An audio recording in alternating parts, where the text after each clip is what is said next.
Hello students.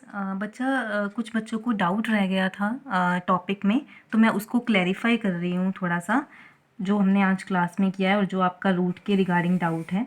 पहली बात तो जो आपका डाउट है नंबर लाइन के रिगार्डिंग, फॉर एग्जांपल मैंने आपको कहा था कि आपको यहाँ पे 0 1 2 प्लॉट करना है, यहाँ पे आपको 1 यूनिट का मार्क करना है परपेंडिकुलर के ऊपर, और इससे आपका जो जनरेट होगा दैट वुड बी √2। फिर उसके बाद फिर आप यहाँ पे एक परपेंडिकुलर मार्क करोगे 90 पे, यहाँ से जो जनरेट होगा दैट वुड बी √3। उसके बाद फिर एक परपेंडिकुलर आप मार्क करोगे यहाँ से, तो यहाँ से जनरेट होगा √4, और उसके बाद जो आप मार्क करोगे दैट वुड बी एक्चुअली √5। तो यहाँ से जब आप परपेंडिकुलर मार्क करोगे इस तरह से, तो इट वुड बी √5। ये आपका √4 है अभी तक। कुछ बच्चों को डाउट ये था कि मैम जब हम लिख रहे हैं हाइपोटेन्यूज स्क्वायर वाला फॉर्मूला लगा के, तो उसमें हमें ये समझ नहीं आ रही कि हमें √5 कैसे प्लॉट करना है। बच्चे जो है वो यहाँ पे इस तरह से लिख रहे हैं √3 और √2 का स्क्वायर करके, इसको 3 + 2 5 कर रहे हैं। ये गलत है रजे। रीज़न बीइंग, मैंने आपको कहा था कि ये एक बेस है और एक परपेंडिकुलर है। तो आप देखो, खुद ही ध्यान से देखो, जब आप इसको सॉल्व कर रहे हो तो यहाँ पे आपका जो √3 और √5 है वो सेम नहीं आ रहा रजे, उससे आपका सॉल्व ही नहीं होगा वो। फॉर एग्जांपल मैं अगर ये कह रही हूँ कि जैसे ये है आपका √2 और √3, अब इसमें आपका एक बेस होना चाहिए और एक परपेंडिकुलर। देखो ये आपकी जो वैल्यू है ना, ये वाली जो ये वैल्यू है ये √3 की है, और ये जो वैल्यू है ये √2 की है। इन दोनों में से कोई भी एक बेस बन सकता है पर परपेंडिकुलर नहीं। ये दोनों जो वैल्यूज़ है ना रजे, ये √3 की वैल्यू है और ये √2 की, आप कह रहे हो कि ये एक बेस बन जाए और एक परपेंडिकुलर। इसमें से एक बेस बन सकता है पर परपेंडिकुलर नहीं, वो परपेंडिकुलर तो बन ही नहीं सकता ना। आप इसमें क्या करोगे फिर, वैसे भी मैंने आपको कहा था कि जब भी आपको सॉल्व करना है ऐसा कोई क्वेश्चन, मतलब जैसे आपको √5 प्लॉट करना है, तो √5 प्लॉट करने के लिए आपको क्या करना पड़ेगा, उससे पिछले वाला प्लॉट करना पड़ेगा। जैसे हमने √3 प्लॉट किया तो √3 के लिए हमने पहले √2 प्लॉट किया, वैसे ही हम √4 प्लॉट करेंगे तो उसके लिए पहले √3 प्लॉट करना पड़ेगा। उसके अलावा अगर आपको √5 प्लॉट करना है तो उसके लिए आपको √4 पहले प्लॉट करना पड़ेगा। बाद में फिर आपका सॉल्व होके जो है वो आपका सोल्यूशन जो है वो इस तरह से आएगा कि आपका √5 प्लॉट हो जाएगा। गलती से भी आपने ये नहीं सोचना कि आपने √3 और √2 ले लिया और इससे आपका √5 बन जाएगा, गलत।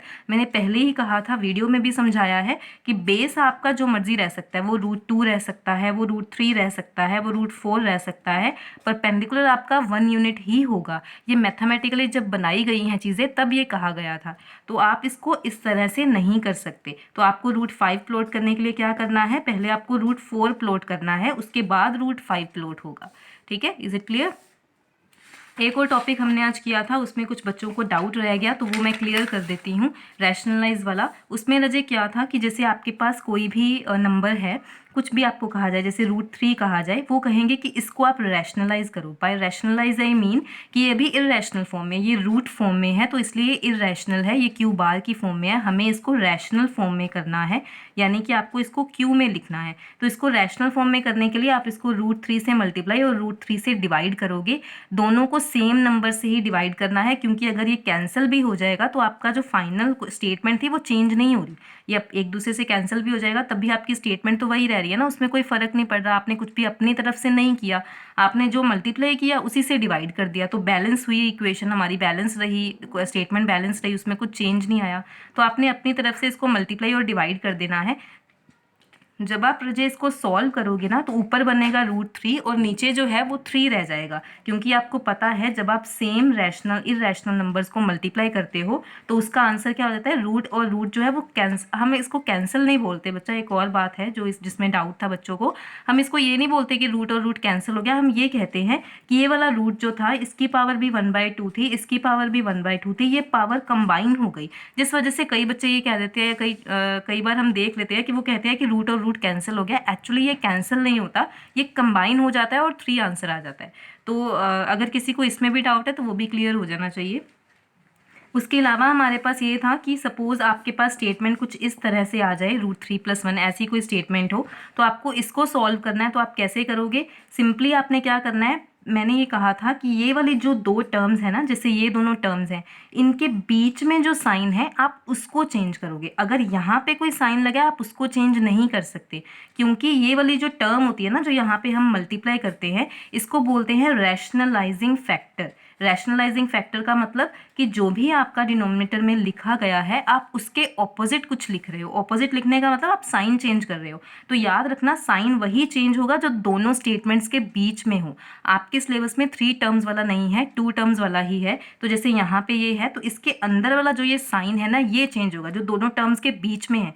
यहाँ पे कुछ होगा उसको कोई फर्क नहीं पड़ेगा, 2 टर्म्स के बीच में जो साइन है वो चेंज होगा। तो अगर मैं चेंज करके लिख रही हूँ इन दोनों टर्म्स के बीच में प्लस का साइन है तो वो क्या हो जाएगा, माइनस का साइन हो जाएगा। तो ये कुछ इस तरह से बन जाएगा।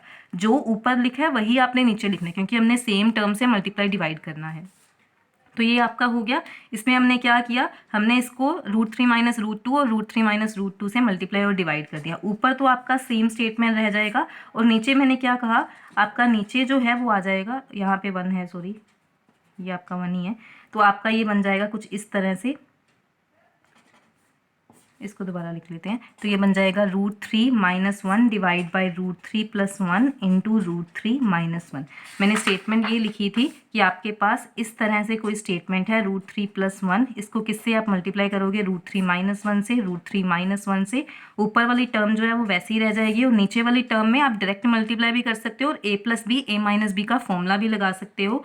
मैंने कहा है कि आई वुड रिकमेंड कि मैंने ये a प्लस बी और a माइनस बी वाला ही आप फॉर्मूला लगाओ। तो ये फॉर्मूला क्या बनेगा, a² माइनस b²। आपने फॉर्मूला यहाँ पे शो करना है, ये मैं आपकी अंडरस्टैंडिंग के लिए यहाँ लिख रही हूँ। वैसे आपने फॉर्मूला यहाँ पे शो करना है साइड पे कि a plus B a minus B जो है वो a² माइनस b² बना। आपने यहाँ पे नहीं लिखना। √3 माइनस 1 बाई a का स्क्वायर मतलब इसका स्क्वायर, तो √3 का स्क्वायर माइनस b आपका क्या है 1, उसका स्क्वायर, तो ये हो जाएगा। तो इसका आंसर क्या बनेगा, ऊपर √3 माइनस 1, नीचे ये स्क्वायर और ये कैंसिल हो जाता है। क्यों कैंसिल होता है, क्योंकि 3 का स्क्वायर रूट का मतलब क्या है, 3 की पावर 1/2। तो 3 की पावर 1/2 और ऊपर क्या है, अभी एक 2 और है, तो ये 2 और 2 कैंसिल हो गया, 3 की पावर 1 ही रह गया। तो इसका मतलब ये 3 हो जाएगा। हमेशा स्क्वायर और स्क्वायर रूट कैंसिल हो जाते हैं, क्यूब और क्यूब रूट कैंसिल हो जाते हैं, -1 आएगा। तो ये बनेगा √3 माइनस 1/2। ये आपका फाइनल आंसर है। मेरा जो स्टार्टिंग स्टेटमेंट थी उसमें ये इरेशनल फॉर्म में था, मैंने उसको किस में कन्वर्ट कर दिया, रैशनल फॉर्म में। This is the concept. ये एक्चुअली कंसेप्ट है जो आपको क्लियर होना चाहिए। मैं बार बार कह रही हूँ ये क्वेश्चंस बहुत इंपॉर्टेंट हैं और बहुत ईजी हैं, इसमें कुछ भी टफ नहीं है जो आपको लगे कि मैम ये समझ नहीं आएगा। बहुत ईजी है, तो इसको ध्यान से समझो। एक और एग्जांपल लेते हैं, जैसे ये 2 प्लस √3 है और नीचे है 2 माइनस, इसको थोड़ा और कर लेते हैं, 2 प्लस 5 √3 है और नीचे है 2 माइनस 5 √3। आपको इसको सॉल्व करना है, तो इसको कैसे सॉल्व करेंगे, ये जो नीचे है इसके ऑपोजिट हमने चलना है। तो 2, ये वाला साइन चेंज होगा, प्लस 5 √3 डिवाइड बाय जितना यहाँ पे मल्टीप्लाई कर रहे हैं उतना ही नीचे आपने डिवाइड करना है। तो ये स्टेटमेंट बन गई। इसको सॉल्व करने के आपके 2 मेथड हैं, या तो आप इसको मल्टीप्लाई कर दो पूरा, बट आई वुड रिकमेंड क्योंकि ये सेम ही बन रहा है तो इस वजह से आप क्या करो, आप इसका होल स्क्वायर लिख दो। ये एक और एक 2 बार आ रहा है तो आप इसका होल स्क्वायर लिख दो। मैं आपको दोनों मेथड से करके बता देती हूँ ताकि आपको कोई कन्फ्यूजन ना रहे। अगर हम होल स्क्वायर से करेंगे तो ऊपर बन जाएगा 2 प्लस 5 √3 का होल स्क्वायर और नीचे फिर a minus B a plus B वाला फॉर्मूला, तो वो बनेगा a² माइनस b²। तो ये कुछ इस तरह से बन जाएगा। इसको आप सॉल्व करोगे, a प्लस बी का होल स्क्वायर, इसका फॉर्मूला होता है a² plus b² plus 2ab। तो इस फॉर्मूले को मैं यहाँ लगा रही हूँ, तो ये बनेगा a² plus b² plus 2ab। तो ये बन गया डिवाइड बाय नीचे a² माइनस b², 2 का स्क्वायर हो गया 4, और जब 2 टर्म्स हों उनका स्क्वायर हो तो अलग अलग स्क्वायर हो जाता है। यहाँ पे 5 का भी स्क्वायर होगा और √3 का भी स्क्वायर होगा। ऊपर वाले को दोबारा सॉल्व करते हैं, ये 4 बन जाएगा, ये फिर से बन जाएगा 25 मतलब 5 का स्क्वायर और √3 का स्क्वायर, और ये बन जाएगा 2 2 ज़ा 4, 4 5 ज़ा 20 √3 डिवाइड बाय नीचे आ जाएगा 4 माइनस ये बन जाएगा 25 इंटू ये दोनों हो जाएंगे कैंसिल, तो ये 3 बन जाएगा, 25 3 ज़ा 75। ऊपर फिर से अभी सॉल्व होना बाकी है, तो 4 प्लस ये फिर वही बनेगा 75 प्लस 20 √3 डिवाइड बाय 4 माइनस 75। आप इसको 71 भी -71 भी लिख सकते हो। इसको बस कैलकुलेशन थोड़ा और सॉल्व करना है और सिंप्लीफाई होगा और आपका आंसर आ जाएगा। ये रजे मैंने आइडेंटिटी के साथ किया है, ये दोनों सेम बन रहे थे तो मैंने इसको मल्टीप्लाई करके लिख दिया। इन केस आपका क्वेश्चन कुछ इस फॉर्म में आता है जिसमें ये सेम ना बने, मैं वो भी क्वेश्चन आपको लिख के दिखा रही हूँ। जैसे आपको क्वेश्चन इस फॉर्म में आ जाए, ऊपर हो 2 प्लस 5 √3 और नीचे हो √3 माइनस √2, ऐसे फॉर्म में क्वेश्चन हो तो अब आपको मल्टीप्लाई कैसे करना है, ये साइन चेंज करना है, तो ये बनेगा √3 प्लस √2 डिवाइड बाय √3 प्लस √2, ये इस फॉर्म में बनेगा। अब देखो ऊपर सेम नहीं बन रहा तो आप आइडेंटिटी नहीं लगा सकते, आप होल स्क्वायर नहीं कर सकते, इसमें आपको प्रॉपर मल्टीप्लाई करना पड़ेगा। ये भी बहुत ईजी है। आप सिंपली क्या लिखोगे, ऊपर वाली जो दोनों टर्म्स हैं वो मल्टीप्लाई में आ जाएंगी, तो मैंने मल्टीप्लाई में लिख दी। डिवाइड बाय नीचे तो a plus B A minus B, A square minus B square whole square बन ही जाएगा, वो तो नीचे वाला तो हमेशा ही बनेगा। ऊपर वाली टर्म में हम क्या लिख रहे हैं अब, उसके अलावा ऊपर वाली टर्म में मैं मल्टीप्लाई कर रही हूँ। मल्टीप्लिकेशन ध्यान से देखना, पहले वाली टर्म जो है वो पहले वाली टर्म से मल्टीप्लाई होगी, 2 इंटू √3, तो ये बनेगा 2√3। फिर ये सेकेंड टर्म इससे मल्टीप्लाई होगी, तो ये बनेगा 2√2, क्योंकि सारे साइन पॉजिटिव हैं, कहीं भी नेगेटिव नहीं है, तो ये ईजी है मेरे लिए। उसके बाद ये वाली टर्म और ये वाली टर्म मल्टीप्लाई हो रही है, तो ये बनेगा 5। ये मैं यहाँ पे शो कर रही हूँ, 5√3 इंटू √3 है एक्चुअली, ये इसको मल्टीप्लाई कर रही हूँ 5√3 इंटू √3, तो ये रहा। ये क्या बनेगा, 5 वैसे ही रह जाएगा और √3 इंटू √3 हमें पता है 3 हो जाता है, तो ये 15 आ जाएगा। ठीक है, तो मैं यहाँ पे सीधा 15 लिख रही हूँ।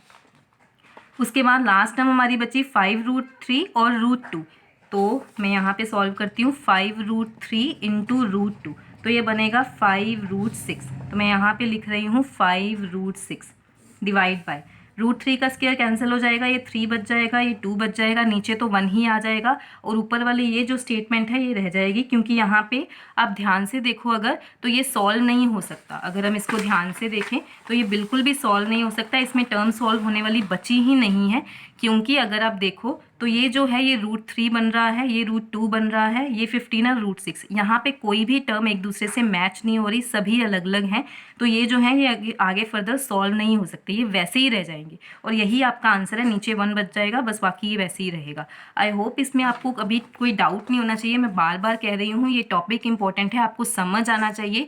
इसमें कहीं भी फिर भी आपको लगे कि आपको कोई डाउट है, आपको किसी पॉइंट में अभी भी क्लैरिफाई होने की करने की ज़रूरत है, या कहीं भी आपको अभी हो रहा है कोई डाउट, तो please ask, feel free to ask anything इसके रिलेटेड। बाकी आप इसको सॉल्व करो, असाइनमेंट मैंने आपको दे दी है, इसके क्वेश्चंस जो है वो अच्छे से ट्राई करो, जो भी डाउट्स होंगे वो हम क्लास में डिस्कस करेंगे।